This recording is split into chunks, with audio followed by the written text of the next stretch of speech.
जय और विजय की कहानी। जय और विजय की कहानी एक प्रसिद्ध हिंदू पुराण, विशेष रूप से भगवद पुराण में वर्णित है। ये कथा भगवान विष्णु के दो परम भक्त जय और विजय की है, जो पहले देवताओं के सेवक थे, लेकिन एक घटना के कारण उन्हें शापित कर दिया गया और वे राक्षसों के रूप में जन्मे। इस कहानी का महत्व भक्तिभाव और धर्म के सिद्धांतों के साथ साथ भगवान के दिव्य न्याय की परिभाषा भी प्रदान करता है। कथा की शुरुआत। सतयुग में देवताओं और असुरों के बीच निरंतर युद्ध चल रहा था। एक दिन भगवान विष्णु अपने कैलाश पर्वत पर ध्यानमग्न थे। तभी उनके द्वारपाल जय और विजय ने द्वार के बाहर एक महान साधु ब्राह्मण से मुलाकात की। ये ब्राह्मण कोई सामान्य साधु नहीं, बल्कि 4 कुमारों में से एक थे, जिनके नाम संकर्षण, प्रलंब, जय और विजय थे। ये चारों भगवान विष्णु के परम भक्त थे और वे तीव्र तपस्या में लीन रहते थे। जय और विजय ने गलती से उन ब्राह्मणों को द्वार से बाहर निकाल दिया, क्योंकि वे उन्हें असुर समझ बैठे थे। इस अपमान से ब्राह्मण क्रोधित हो गए और उन्होंने जय और विजय को शाप दे दिया कि वे असुरों के रूप में जन्म लेंगे और भगवान विष्णु से युद्ध करेंगे। शाप का परिणाम। ब्राह्मणों का शाप देने के बाद जय और विजय असुरों के रूप में जन्मे। पहले जन्म में उन्होंने हिरण्यकश्यप और हिरण्याक्ष के रूप में जन्म लिया। ये दोनों असुर भगवान विष्णु के सबसे बड़े शत्रु बने। इन दोनों ने भगवान विष्णु से युद्ध किया, लेकिन हर बार भगवान विष्णु ने उन्हें हराया। पहले हिरण्याक्ष ने पृथ्वी को उठाकर पाताल में छुपा लिया था, तब भगवान विष्णु ने वराह अवतार लिया और पृथ्वी को बचाया। फिर हिरण्यकश्यप ने अपने बेटे प्रहलाद को मारने की कोशिश की, क्योंकि प्रहलाद भगवान विष्णु के भक्त थे।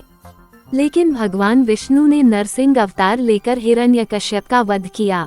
इस प्रकार जय और विजय ने भगवान विष्णु के साथ युद्ध किया और हर बार उनकी हार हुई। पुनः जन्म। जय और विजय को फिर से जन्म लेने का अवसर मिला और उन्हें राक्षसों के रूप में 2 अन्य जन्म मिले।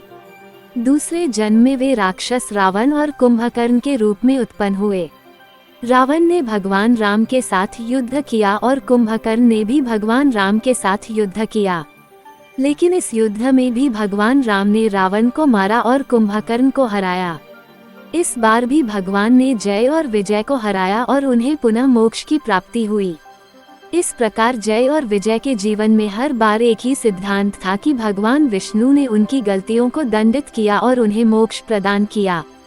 भक्ति और विश्वास का संदेश। जय और विजय की कहानी हमें ये सिखाती है कि भगवान के पास सब कुछ है। वह अपने भक्तों का उद्धार भी करते हैं और उनके पापों का नाश भी। चाहे कोई कितनी भी गलतियां कर ले, यदि वह सच्चे मन से भगवान में विश्वास रखता है और अपनी गलतियों को सुधारता है, तो भगवान उसकी मदद जरूर करते हैं।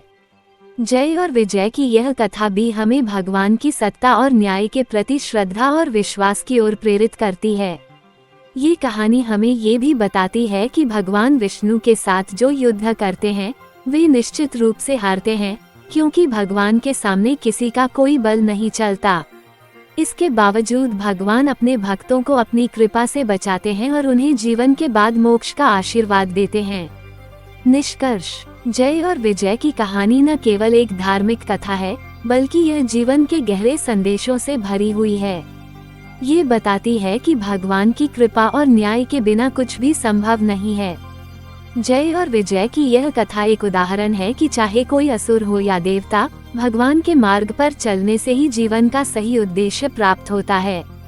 चाहे कोई कितनी भी कठिनाइयों में हो, यदि वह भगवान के प्रति श्रद्धा और विश्वास रखता है, तो वह अंततः विजय प्राप्त करता है।